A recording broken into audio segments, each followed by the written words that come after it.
дар ноҳияи Хуросон ҷиҳати татбиқи амалии дастури супоришҳои сарвари давлат оид ба вусъат бахшидани корҳои ободониву созандагӣ ва сабзгардонии табиат нақша чорабиниҳо таҳризӣ гашта мавриди амал қарор гирифтааст.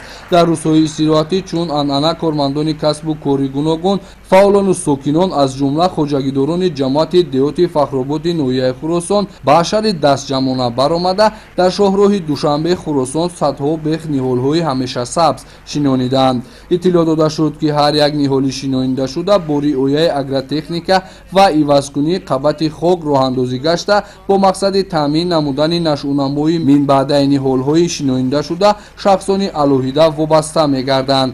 дар ҷараёни ин тадбири экологӣ ду намуди дарахтони ҳамешасабз бо теъдоди 12 000 бех шинонида шуда масъулин зикр доштанд ки чунин ҳашарҳои дастҷамона ва корҳои ободониву сабзкории табиат дар дигар рӯзҳо низ роҳандозӣ мегардад. заҳматкашони ҷамоати деҳоти Фахробод ҳадаф доранд ки дастуру супоришҳои президенти ҷумҳурии Тоҷикистонро дар самти таъмин намудани сарсабзӣ, тозаву озода нигоҳ доштани муҳити зист ба таври доимӣ амалӣ намоянд. маъракаи ниҳолшинонӣ дар ҳама маҳаллаву кӯчаҳои ҷамоати деҳоти мазкур ҷараён гирифта садҳо бех ниҳолҳои ҳамешасабз, гулҳои садбаргу дигар ниҳолҳои ороишӣ шинонида шуд ва ин иқдом дар ҳафтаҳои баъдӣ низ идома меёбад.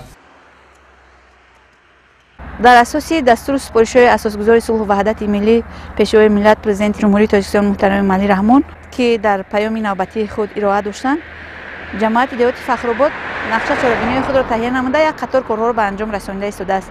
чуноки имрӯз мебинед дар ҳашари дастаҷамъонаи ниҳолшинонӣ идома дорад. аллакай то имрӯз шаҳрвандони ҷамоати деҳоти Фахробод дар якҷоягӣ бо хоҷагии фермерии Асадулло зиёда аз 12 000 ниҳолҳои ҳамешасабз ороишӣ шинонданд. ин маърака идома дорад ва дар оянда мо нақша дорем ки зиёда аз 40 000 дарахтони ҳамешасабзу сояафкан шинонда баҳри сабзу обод гардидани диёри худ саҳми худро гузорем. дар ин рӯз чунин тадбирҳои ободонӣ маъракаи ниҳолшинонӣ дар ҷамоати деҳоти Садриддин Аминии ноҳия низ гузаронида шуд.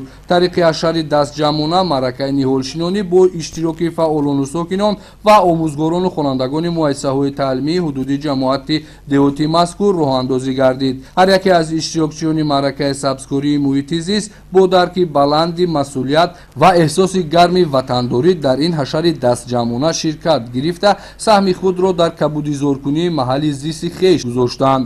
чун дигар сокинони маҳал, аҳли омӯзгорону хонандагони муассисаи таълимии ками 20 ноҳия низ ҳар ҳафта рӯзҳои истироҳатиро бо сомон додани тадбирҳои экологӣ, тоза намудани табиати атроф ва шинонидани ниҳолҳо сипарӣ мекунанд.